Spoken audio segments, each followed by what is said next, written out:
A very good evening to all of you. Welcome to ADA 24/7 Law Entrance YouTube channel. जैसा कि आप सब जानते हैं कि हम लोग क्लैट का we were doing the previous year question of your CLAT में 2020 में आप लोगों का जो भी लीगल पार्ट का, लीगल रीजनिंग का, जिसे लीगल एप्टीट्यूड भी कहते हैं, उसमें जितने भी क्वेश्चंस आए थे हम लोग उसका एनालिसिस कर रहे हैं कि क्वेश्चंस कैसे थे, कैसे सॉल्व किया जाए और ये लॉ के किस सब्जेक्ट से लिया जाता है, इसके बारे में हम लोग को डिस्कशन करना है। तो आज आप लोग का पैराग्राफ 1 है। हम लोगों ने कल से ये सेशन शुरू कर दिया है। कल हम लोगों ने पैराग्राफ 1 किया था। इसी तरह आप लोग के जो 8 पैराग्राफ आए थे उन 8 पैराग्राफ के बारे में एनालिसिस करेंगे कि आप लोग के लॉ के सब्जेक्ट के किस पोर्शन से लिया गया है। तो आप लोग का जो सेकंड पैराग्राफ है, सेकंड पैराग्राफ जैसा कि आप देख सकते हैं क्या लिखा है मैंने, एडमिनिस्ट्रेशन लॉ। अब ये एडमिनिस्ट्रेशन लॉ का मतलब क्या है? सिंपली आप सब जानते हैं गवर्नमेंट के हम लोग के 3 ऑर्गन होते हैं, that is legislative, executive and judiciary. Legislative का काम क्या होता है? लॉ बनाना। एग्जीक्यूटिव का उस लॉ को लागू करना और जुडिशरी का काम क्या होता है? उसे जस्टिस देना, जो लॉ बना है उस लॉ के हिसाब से जस्टिस देना। तो ये आप लोग का काम होता है। तो यही चीज आप लोग का एडमिनिस्ट्रेटिव लॉ है। इसको हम बोल सकते हैं कि ये जो आपका पैराग्राफ है ये लीगल मैक्सिम से भी लिया गया है। लीगल मैक्सिम का मतलब क्या होता है? जो लॉ की लैंग्वेज होती है।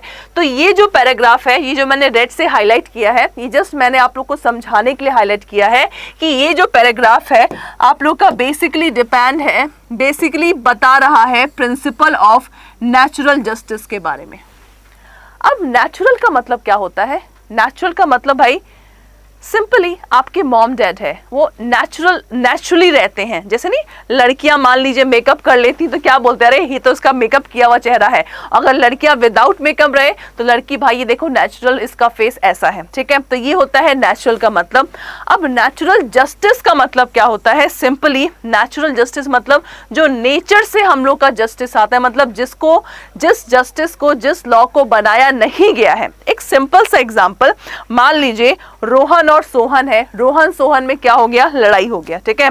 रोहन सोहन गए मम्मी के पास, मम्मी ने, और मम्मी जानती है कि रोहन बहुत शैतान है, ठीक है। तो मम्मी ने भाई रोहन का भी बात सुना, सोहन का भी बात सुना, दोनों का बात सुना, फिर डिसीजन दिया कि रोहन की गलती है, रोहन तुम जाओ मुर्गा बनो।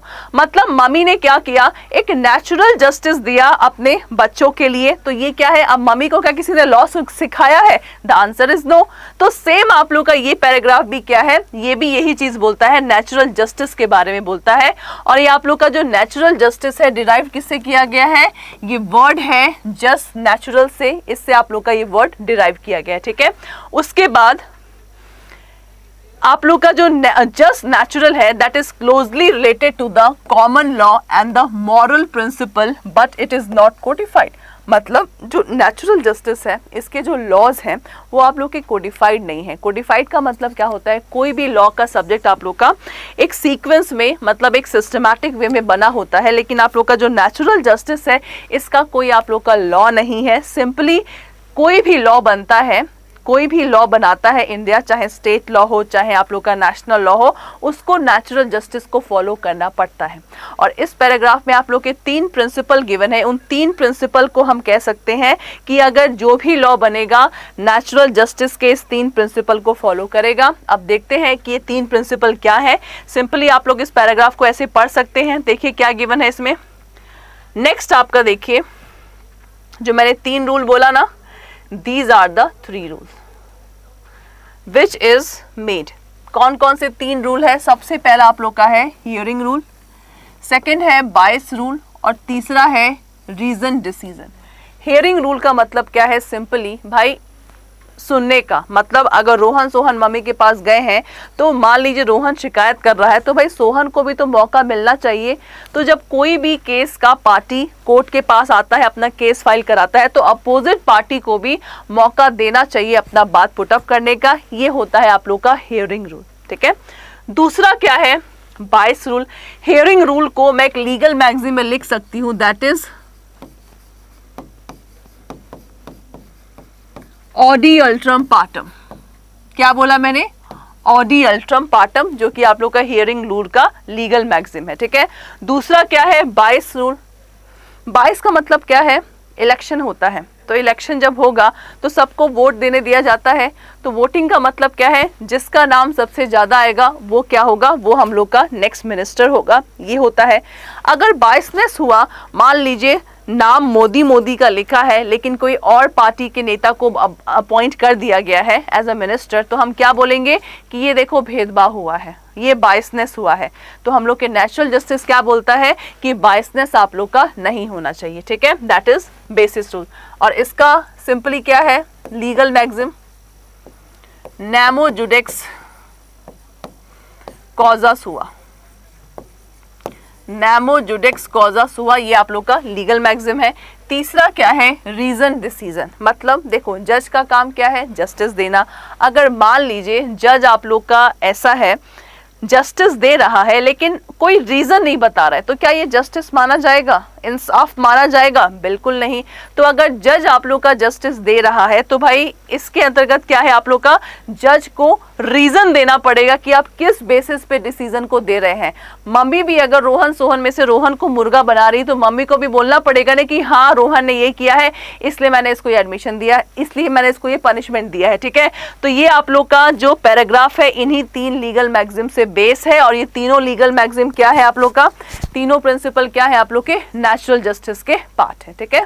उसके ओके, आप देखो ये पैराग्राफ कहाँ से लिया गया है, 2020 में आप लोग का बताया गया था कि कौन सा पैराग्राफ कहाँ से लिया गया है, तो ये 2019 का है ये आर्टिकल, जो कि आप लोग के ब्लॉग आई प्लीडर है, जो एक वेबसाइट है, वहां से लिया गया, ठीक है। आप देखिए आपके सामने क्वेश्चंस है, नेमो जुडिक्स इन कॉजा सुआ, क्या बोला मैंने, नेमो जुडिक्स इन कॉजा सुआ और द प्रिंसिपल, और इसका मतलब क्या है, इसका मतलब क्या है, नो वन कैन बी जज in his own case relate to which of the following rule of the natural justice. इसमें से बताइए कौन से रूल से मैच करता है। जैसे कोई जज है, जज ने एक जमीन खरीदा है, उसी जमीन का क्या हो गया, कोई मामला आ गया कोर्ट के पास, तो क्या बताइए अगर वही जज रहेगा जिसने वो जमीन खरीदा है, वही जमीन का मामला कोर्ट के पास आएगा, तो आप भी समझ सकते हैं कि जज क्या करेगा, उसी के फेवर में डिसीजन देगा। बायसनेस हुआ, अगर वो जज डिसीजन देगा यस, तो मतलब किसी और जज को बैठना है उस केस में, तो मैंने क्या बोला, बायसनेस। तो इसका आपका एग्जैक्ट आंसर क्या है, फर्स्ट का आप लोग का ए इज द एग्जैक्ट आंसर। ये रूल नहीं चलेगा, ये भी रूल नहीं चलेगा, बायसनेस मतलब ये बायसनेस का है, ठीक है, ओके। सेकंड क्वेश्चन बहुत ही ध्यान से पढ़िएगा, क्या क्वेश्चन है आप लोगों का, एक्स क्या है, एक पब्लिक सर्वेंट है, employed in a PSU company में एम्प्लॉयड है, उसकी जो बीवी है Y, who is the wife of Mister X is also employ, मतलब उसकी बीवी भी सेम पीएसयू में काम करती है। मिस ए क्या एक लड़की है, उसने क्या किया, कंप्लेंट फाइल किया, किसके अगेंस्ट में, एक्स के अगेंस्ट में केस फाइल किया, किस चीज का, सेक्सुअल हरासमेंट का, at the work place before the, किसके सामने, इंटरनल कंप्लेंट कमिटी के सामने, और इस कमिटी का हेड कौन थी, एक्स की वाइफ थी। मजे आ गए, एक्स की वाइफ ही बताओ जज है। So after completing her inquiry, she held that Mr. X is guilty and recommended the disciplinary proceeding against him. मतलब उसकी वाइफ ने बोला मेरा पति है गुनहगार। So now on what basis Mr. X may challenge her finding? मतलब किस बेसिस पे उसको चैलेंज कर सकता है, बताइए। सेकंड का आंसर ए ऑप्शन क्या है, ए ऑप्शन है आप लोग का, Mrs Y is an employee of the same institution and the inquiry should have been conducted by a person outside the institution. Next क्या है, the complaint was filed by a female employee so the inquiry must have been conducted by the male employee. क्या बकवास कर रहा है। See क्या है, Mrs Y is the wife of Mister X, she hold a personal bias in the case so the inquiry should not be conducted by her. बिल्कुल सही बात कह रहा है। डी क्या है, mister X being the accused should have been conducted the inquiry himself. So exact answer क्या है इसका, C is the exact answer.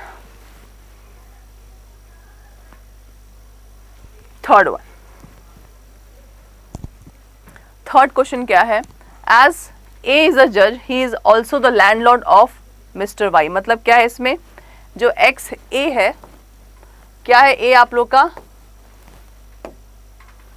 A क्या है, जज है, और वो लैंडलॉर्ड भी किसका है, मिस्टर बी का लैंडलॉर्ड है, who reside in an apartment owned by Mister A. Okay, due to the non payment of the rent for 3 consecutive year, Mister B क्या कर रहा है, 3 महीने से रेंट नहीं पे किया है। तो मिस्टर ए है जो जज है, उसने एविक्शन नोटिस भेजा किसको, मिस्टर बी को। एविक्शन नोटिस का मतलब निकलने का नोटिस भेजा। Now choose the most appropriate among the following, बताइए।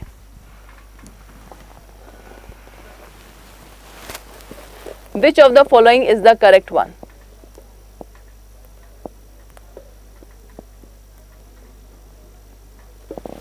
Being a judge himself, Mr. A cannot issue such notice of eviction. बिल्कुल ही बकवास। Mr. A can issue such notice because it is his duty as a judge apart from being a landlord. बिल्कुल नहीं। जल्दी बताइए third का answer. Such notice is illegal as, illegal कैसे हो जाएगा? Mister A can issue such notice because it is a duty as a जज apart from being landlord. Okay, mister A issued such notice in personal capacity as a landlord, not being a जज। Most appropriate answer आपको select करना है, third one.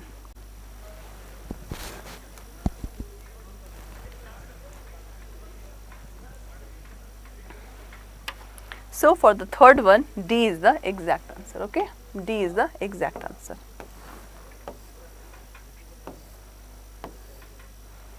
Which of the following is not the violation of principle of natural justice? मतलब जो इसका violation नहीं है। Withholding an increment मतलब किसी का increment रोक लेना of public servant without giving him opportunity to defend. Second है non renewal of contract of employment of the employee after the period of contract is over, मतलब contract over हो गया है, renew नहीं किया जा रहा। ये क्या बात हुई, नहीं करें, अब मुझे किसी और के साथ contract करना है। Initiating a department inquiry against the public servant without giving him an opportunity to submit the representation, मतलब उसको देखो opportunity नहीं दिया गया है। all of the above। आंख बंद करके आप लोग क्या आंसर देंगे? B is the exact answer. Okay, next. Last one. On the basis of your understanding about natural justice in the passage, which of the following is true? Adherence to the reasoned decision rule is not required if the 2 rules are complied with. मतलब जो 3 rule हमने पढ़े हैं उन्हीं तीनों का चारों options में गिवन है, जो कि आप लोग को बताना है। ठीक है। सेकेंड है compliance of bias rule itself reject the need of hearing and reason rule. बिल्कुल नहीं। Principle of natural justice is incomplete without the compliance of its rule. बिल्कुल सही, बिल्कुल सही बात बोल रहा है। और डी क्या है? The reason decision rule must be substitute for the bias rule. बिल्कुल नहीं। बताइए सही आंसर इसका। So for the fifth one the exact answer is this one, C. Okay, so आप ही लोग बताइए क्या क्वेश्चंस आप लोग को हार्ड लगे? सो क्लैट का पैटर्न भले ही चेंज हो गया है, लेकिन क्वेश्चंस आप लोग इजीली कर सकते हैं, क्योंकि पैराग्राफ देखो मैंने पढ़ा भी नहीं है, लेकिन मुझे रूल मालूम है, क्योंकि रूल हमने कंटेंट में पढ़ा है, जो लॉ का सिलेबस है। तो अगर कंटेंट पढ़ा है तो आप कोई सा भी पैराग्राफ को सॉल्व कर सकते हैं। ओके, एंड कोई भी डाउट हो, इंक्वायरी हो, you can easily ask in a comment box. Okay, as a Nikita Singh I will give you reply, और अदर लॉ एंट्रेंस की तरफ से भी आप लोग को रिप्लाई आ जाएगा तुरंत। ओके, और जनवरी में हम लोग का नया बैच बनने शुरू होने जा रहा है। सो आप लोग एडमिशन लेना मत भूलिएगा, और लाइक और सब्सक्राइब करें चैनल को। Thank you so much.